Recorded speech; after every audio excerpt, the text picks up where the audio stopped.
Welcome guys. Now in this video we're going to be looking at using the cosine angle. So using the cosine rule to find an angle. Alright, and so if you look in your notes that I've given you from the textbook, basically you've got those three formulas which are all the same. Okay, so these are all equal to each other depending on which side you want to find.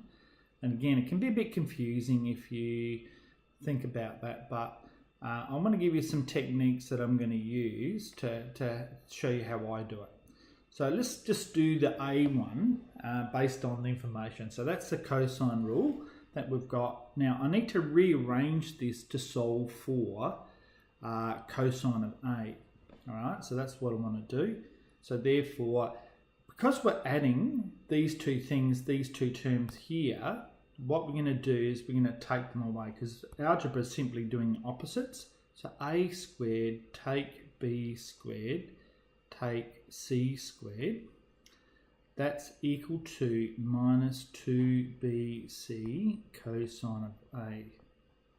Now this term here is times by cosine of a. Because I'm timesing it means when I have to rearrange it I need to divide, do the opposite operation. So that's a squared take b squared minus c squared all over minus 2bc. That's equal to cosine of a.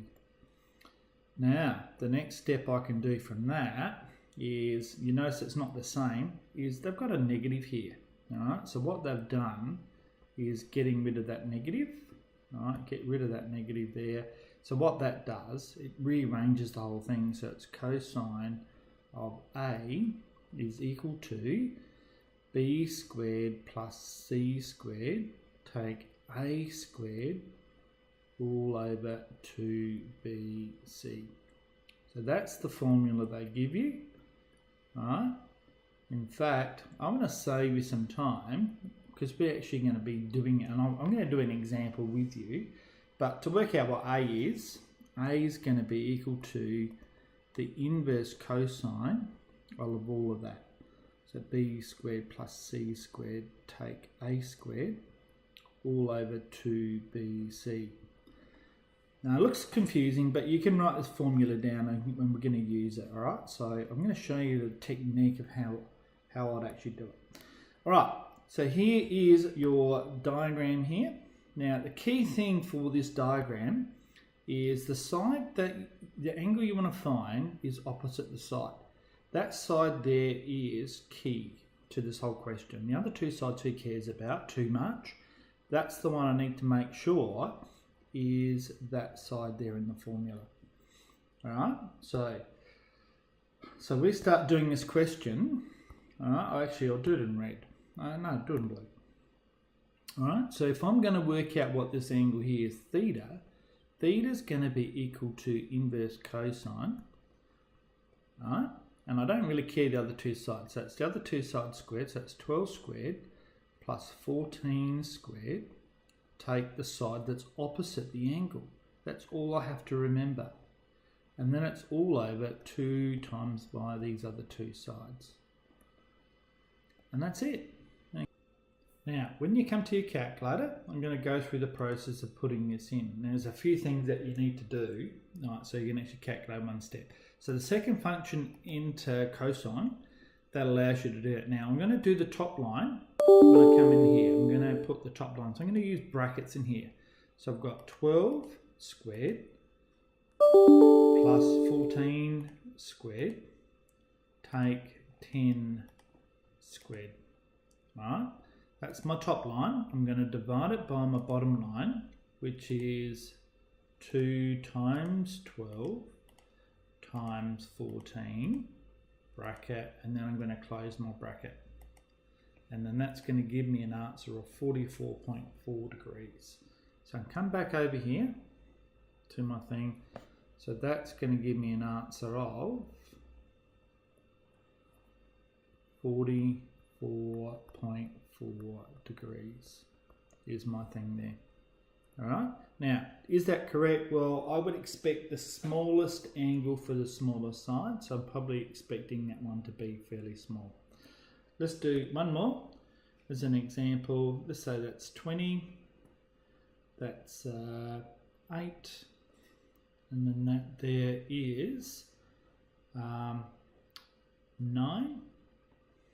right? And we want to work out this angle over here. And I'll call that one there X. Right? It can be anything you like. Right? So if I actually went through this process, just looking at that, is that going to work? Well, if I draw a line of 8 and 9, what's the maximum distance I'm going to get? Well, that's going to be 17. Rather than going through the whole process and going, oh, it doesn't work, what you would do in this case, if you did the process, followed that process I just did, you'll find that that is actually not going to give you an answer. The reason being is the maximum length that that could have with those things is going to be 17. So I'm going to change that to be 19 there. All right, I want to find X. So X is going to be roughly one of the bigger sides. So I'm looking for an angle roughly probably about about 60 sort of degrees, just as a gut feeling. All right, so inverse cosine, we're going to do X. All right, remember, it doesn't matter what side. So the thing I'm going to do over here is I'm going to identify the side that's important. I'm going to draw an arrow. That's going to give me a clue. All right. The other two sides doesn't really matter the order we do them in. 20 squared plus 8 squared. Take 19 squared. All over 2 times 20 times 8. All right. So coming down here, this is what we're going to do now. We're going to go to our calculator. All right. So I'm going to do second function cosine. We have to do our top line first. So it's going to be 20 squared plus 8 squared. Doesn't matter which order you do those in. Take away 19 squared.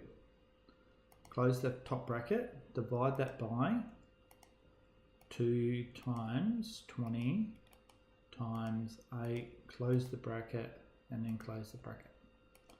And that's going to give me 71.2 degrees.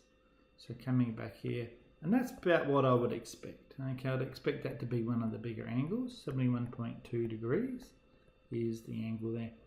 So thinking about this, I would, if I was you, I would copy down an example with the idea of, you know, the key side there. Okay, the key side. So, you know, if you try and think, well, I've got 3 formulas I've got to remember. Well, you haven't really. You only got one formula, and it only relates to the side. That's what it's saying. Okay, if I was trying to find this side angle C, then that relates to side C. Big deal. All right, so it's the process that's important, not necessarily the formula. I'm not going to expect you to write the formula down. What I'd be hoping to see from you is that and that. Okay, so I'm actually going to give you your marks for the substitution, and then I'm going to give you your marks for actually doing the calculator work, right? So whether you identify, you could just write that formula down each time if you wanted to, but the key thing is the substitution. That's the most important part of that.